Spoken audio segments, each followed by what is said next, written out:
Hello, Assalamu alaikum. I hope you are all doing well. So our today's topic is the rest of REBT technique. So हमने last time यहाँ तक किया था REBT cycle तक, cycle and the brain, emotional reaction, limbic और ये सब activating और ये सब चीज़ें हमने किया था. और today we are going to do. Okay, I guess we didn't cover this thing, REBT cycle and the brain, so we can do today.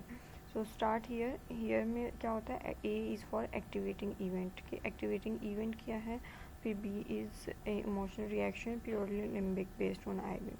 So then C negative consequences. Negative consequences क्या हैं, and then जब हम end करते हैं तो engage क्या होता है, prefrontal कॉर्टेक्स जो हमारा वो इंगेज होता है, और उसके बाद डिस्प्यूट जो इरेशनल बिलीफ होता है, आईबी इरेशनल बिलीफ होता है, वो रिप्लेस करता है आरबी से, रैशनल बिलीफ से use cognition prefrontal cortex. Prefrontal cortex में हमारा जो कॉग्निटिव वाला एरिया होता है वो उसका यूज़ करते हुए एक लॉजिकल रीजनिंग लेके आता है और रैशनल बिलीफ लेके आता है, और फिर उससे हमारा डिस्प्यूट होता है, और फिर हमारे पॉजिटिव इफ़ेक्ट्स ऑन आरबी, और फिर हमारे रैशनल बिलीफ पे पॉजिटिव इफ़ेक्ट्स होते हैं. तो यहाँ ये साइकिल ख़त्म हो जाता है. देन इंसाइट के हमारी क्या होता है, आरईबीटी से हमें 3 टाइप्स की इंसाइट मिलती हैं from REBT that can lead to behaviour change. उससे भी बिहेवियर चेंज हो सकता है. एक क्या है, acknowledging that disturbances largely come from irrational belief not from the past. So एक क्या होता है कि इरेशनल बिलीफ जो हम ये चीज़ एक्नॉलेज करते हैं कि जो भी डिस्टर्बेंसेस हो रही हैं, जो भी हमारे इरेशनल बिलीफ हैं, जो भी चीज़ें हमें डिस्टर्ब कर रही हैं, ये सारी चीज़ें पास्ट से नहीं आ रही. Second one is learning how one has re-indoctrinated one self from irrational belief from the past. और फिर हम ये देखते हैं कि हमने किस तरह से खुद को पास्ट के हमारा वो जो इरेशनल बिलीफ था उसमें से हमने खुद को प्योरीफाई किया है. Then third is accepting 1 and 2, knowing that insight doesn't automatically change people and working hard to affect change. So basically क्या है कि एक्सेप्टिंग 1 and 2, और पहली और दूसरी चीज़ को हम एक्सेप्ट करें और हमें ये चीज़ मालूम हो कि जो है इनसाइट बिल्डिंग होने से ऑटोमेटिकली चेंज नहीं आता, हमें उस चीज़ में वर्क हार्ड करना होता है और स्ट्रॉन्ग एफर्ट्स डालनी होती हैं, तो फिर उसके बाद हम स्लोली ग्रेजुअली चेंज की तरफ जाते हैं. अदरवाइज़ इट्स नॉट लाइक कि हमारा चेंज आना शुरू हो जाए. आरईबीटी प्रैक्टिस में ट्राई क्या होता है कि okay, so now we are going to do it one practically with examples, जो आप खुद भी अपनी एक सिचुएशंस को लेके इसको करेंगे. Try think about a problem that you are dealing with in your life right now. Life is full of problem. So I am sure हर किसी की लाइफ में कोई ना कोई प्रॉब्लम है, हर कोई किसी ना किसी प्रॉब्लम से गुजर रहा है. सो आपने अपनी लाइफ का कोई एक प्रॉब्लम सोचना है कि ऐसा कौन सा प्रॉब्लम है जो आप जिस पे काम करना चाहते हैं, या फिर वो प्रॉब्लम आपको डिस्टर्ब कर रहा है. Then step A is antecedent. फिर उस प्रॉब्लम का आपने देखना है कि situation that you believe has caused your negative feelings. Right the problem on your worksheet. Okay, आप एक पेपर ले लें, उस पर आप इंसिडेंट लिख के हेडिंग डालें. पहले आप डालें प्रॉब्लम की हेडिंग, उस पर आपने प्रॉब्लम लिख देना है. फिर आप उसके नीचे हेडिंग डालें antecedent. Okay, describe the situation that believes has caused your negative feeling. वो सिचुएशन लिखें जिससे आपकी नेगेटिव फीलिंग डेवलप हुई है. तो अगर हम अभी भी एक एग्जांपल देखें हैं, अगर मैं अपने क्लाइंट्स की कोई एक एग्जांपल शेयर करना चाहूँ, so which client would be a better one? I have to think about it. Okay, yes, I got it. So there is one problem कि there is one girl, female, she is 30 years old, and she said she is going through stress. She got angry, she becomes irritated, and उनको छोटी सी बात भी बहुत बड़ी feel होती है. ठीक है, ये हो गया प्रॉब्लम हो गया. मतलब उन्हें बहुत ज़्यादा गुस्सा आ जाता है, वो बहुत जल्दी इरिटेट हो जाती हैं और लोग मजाक भी कर रहे होते हैं तो वो चीज़ उन्हें फ़ील होना शुरू हो जाती है, वो सेंसिटिव हो जाती हैं. So describe the situation that belief has caused your negative feelings. So situation क्या हुई कि she is working in office, Foodpanda की वो ब्रांच में अच्छी पोस्ट पे काम कर रही है, where she is earning like around 1 lakh. So she feel like कि मुझे रिजेक्ट कर दिया जाएगा, मुझे इस जॉब से निकाल दिया जाएगा, because she got the job after very hard work, after doing so much struggles, वो सब कुछ करके. तो फिर उनकी एंटीसीडेंट क्या है, ऑफिस में अगर कोई वर्कलोड होता है और ऑफिस में कोई ऐसा काम हो जाता है तो फिर उन्हें ये फीलिंग होती है कि मुझे जॉब से निकाल दिया जाएगा और फिर she feels angry, irritated. So then irrational belief क्या है. इरेशनल बिलीफ उनका ये है कि I am not doing enough और I am not able to handle things और मुझे में I am not worth doing it. So review the end of irrational belief, identify any of your irrational belief. तो जैसे मैंने client का बताया, आप खुद भी अपना इरेशनल बिलीफ सोचिएगा. Ask yourself what I telling myself to make myself feel this way. आप खुद को क्या बता रहे हैं कि आप इस तरह से सोचें. सो उनका जो कोर बिलीफ था, इरेशनल बिलीफ था, I am not doing it good, I am not good enough. So basically उनका ये इरेशनल बिलीफ था.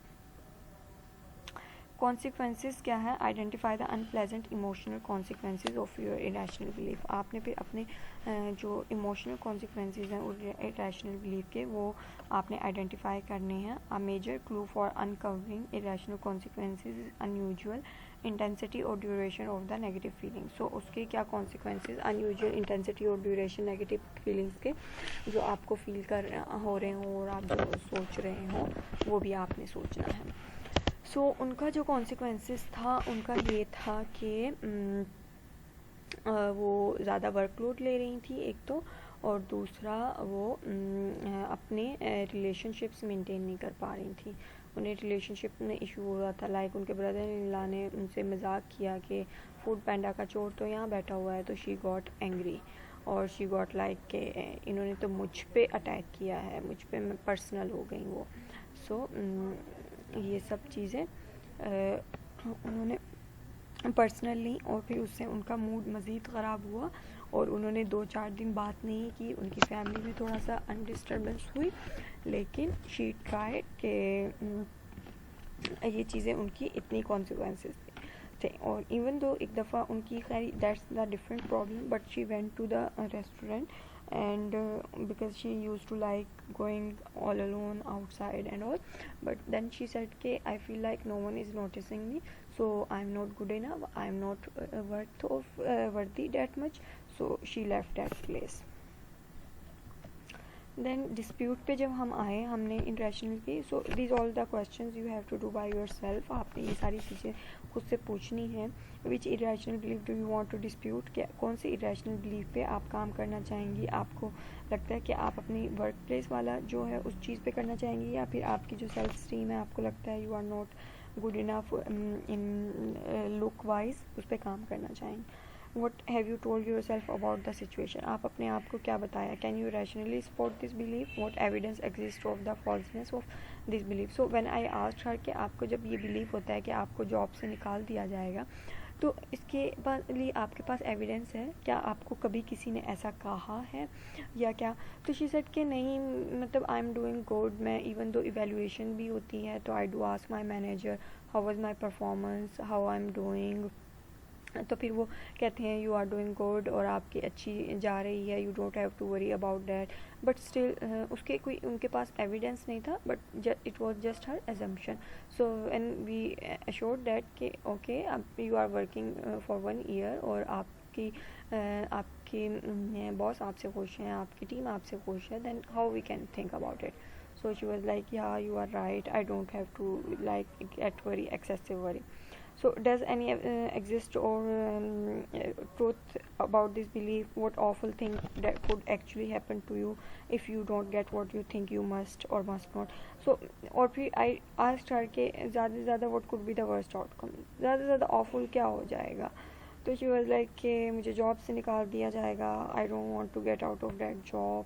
So then we did dialogue according to that.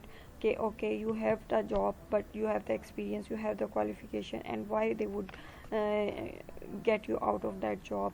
So she said there is no such reasons, apparent reasons.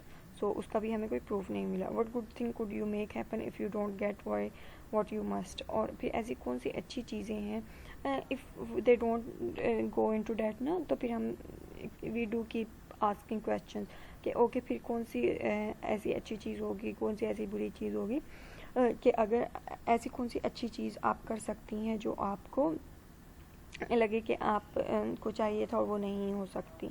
तो आप खुद भी ये questions खुद से पूछिएगा एंड एनालाइज करिएगा. देन स्टेप 5 ई पे इफ़ेक्ट्स क्या है. Right a rational thought that can replace the irrational thought. आपको रैशनल थॉट लिखनी है और इरेशनल को रिप्लेस करना है. सो हम इंस्टेड ऑफ हर इरेशनल थॉट के I can't do it, wrote it down I can do it. Specify any behaviour changes में क्या चेंज हुआ है. Like she use to avoid people, she use to get out of that. So she tried to get into or apologized and get into a healthy relationship. Take a moment to reflect on the change. आप एक moment लें, reflect करें change पे क्या change है. How does changing your basic thought process alter your emotional reaction? और आपका basic thought process है उससे आपका emotional reaction किस तरह से change हुआ.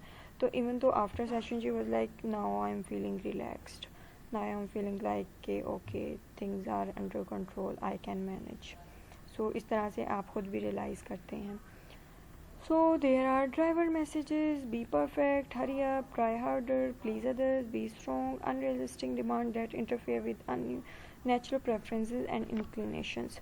सो क्या होता है कि ये हमारे लिए अनरियलिस्टिक डिमांड्स होती हैं कि be perfect. We can't be perfect, no one can be perfect. Being humans we are imperfect, we are full of faults, we do make mistakes. So it's not like we can be perfect. Then hurry up. There is no hurry. We can do it things at our own time. We can do things at on our own timelines. So हम अपनी timelines पे चीज़ें करेंगे, हम अपनी according चीज़ करेंगे. There is no need of hurry. Then try harder. Yes, we will try harder, but enough कि हमारा पोटेंशियल हो.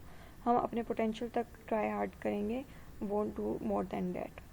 Please others. We can't please others. कि हम कितना भी कॉम्प्रोमाइज़ कर लें, कितना भी हम कर लें. Like when I do sessions और when my team do evaluations of theirs, so there are people who say we are not happy with the session, we are not satisfied, and our stress isn't improved. So that's fine, because there are people like if 2 out of 10 are saying no, so that's totally fine, because at least 8 people are saying yes. So we can't please everyone. We just have to maintain our standard. We just have to work hard. We just have to put efforts, but according to our limitations, according to our own boundaries. Be strong. We have to be strong. हमें strong होना है. हमें चीज़ों को manage करना है, लेकिन हमें चीज़ों को रश नहीं करना. सो स्टॉपर्स मैसेजेस जो आप देखते हैं कि idea that stop us in our tracks और shoot us down and keep us from trying, कि वो चीज़ें जो हमें ट्राई करने से रोकती हैं, जो हमें ट्रैक से नीचे उतारती हैं, वो कौन सी हैं. कैटास्ट्रोफाइजिंग. If I say something stupid I will be terrible. If he she rejects me it would be awful. So अगर मैंने कुछ गलत कर दिया मैं बुरा शख्स बन जाऊंगा. अगर मैंने किसी को गलत कह दिया, अगर लोग मुझे रिजेक्ट कर देंगे. सो क्या है, ये स्टॉपर्स मैसेज हैं. स्टॉपर मैसेजेस में क्या होता है, सेल्फ पुट डाउन्स, के हम अपने आप को डाउन रखते हैं, हम अपने आप को डाउन कर रहे होते हैं. आई एम सो डम, बोरिंग, अगली, वीक, सेल्फिश, बॉसी. सो क्या हो रहा होता है, हम अपने आप को डाउन कर रहे होते हैं इस तरह से स्टॉपर मैसेजेस में. देन सेल्फ रिस्ट्रिक्टिंग स्टेटमेंट्स में आई will speak up if. So self restricting के हम किस तरह से सेल्फ को रिस्ट्रिक्ट कर रहे हैं, अपने आप को हम रोक रहे हैं. तो I will speak up if no one's feeling will be hurt. So it's not कि हम बोलेंगे अगर कोई भी हर्ट नहीं हो. So it's humanly not possible, right? Because हर किसी के अपने ओपिनियंस हैं, पर्सपेक्टिव्स हैं. अगर कोई हर्ट हो भी रहा है तो we can look into that thing, but we can't stop our self और we can't restrict our self कि अगर जब हमसे खुश होंगे तभी हम बोलेंगे, अगर किसी शख्स को हमारी बात बुरी लगेगी तो we won't speak up. So that's not the thing. Then I can think of something witty to say. सो मैं कुछ ऐसी चीज़ों के बारे में सोच सकता हूँ जो मैं कह सकता हूँ. I have all the facts. So it's not truth के हमारे पास ऑल द फैक्ट्स हों, और फैक्ट्स डिफरेंट भी हो सकते हैं. वो जो हमारे ओपिनियंस होते हैं, एजम्पशंस होती हैं, वो सिर्फ हमारी होती हैं. जो फैक्ट्स हम देख रहे होते हैं, दूसरे लोग दूसरे फैक्ट्स भी देख रहे होंगे according to their opinions, assumptions. Then stopper messages में विच मैसेजेस जो होते हैं वो don't be yourself, they won't like you. अगर आप अपने लिए कुछ करोगे आप सेल्फिश हो जाओगे, लोग आपको पसंद नहीं करेंगे, लोग आपके बारे में बातें करेंगे. You are just only thinking about your self, you are not doing good और thinking about others. Don't think you are so smart. मतलब लोग कभी कभी कोई खुश भी हो रहा होता है ना, तो ये विच मैसेजेस आ रहे होते हैं जहन में कि ज़्यादा खुश फहमी में होने की ज़रूरत नहीं है कि तुम बहुत स्मार्ट हो. You are just a normal human being. It's not like you are some extraordinary person. So don't think you are. Don't be like your father. अपने बाप जैसा नहीं बनना. तो it's not in good way, but it's in bad way or in authoritative way. Don't be so weak.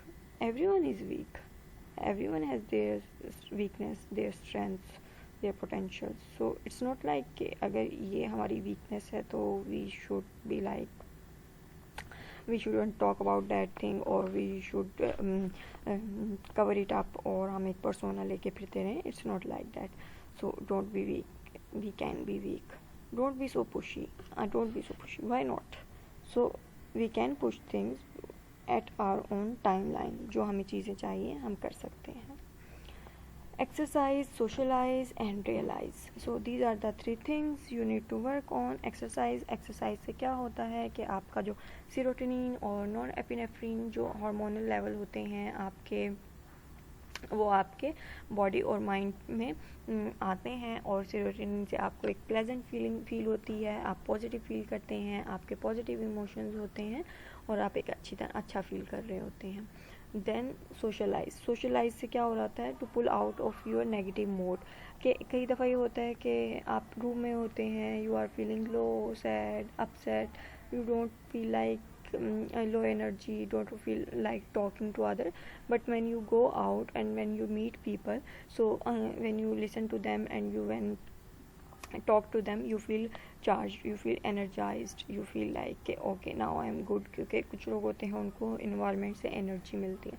हम जितना socialise करते हैं हम उतना अच्छा फील करते हैं. So I do tell my clients कि आप जैसे ज़्यादातर डिप्रेसिव क्लाइंट्स में होता है उनका लॉस ऑफ इंटरेस्ट होता है, they don't want to talk to others, they just want to avoid the social situations.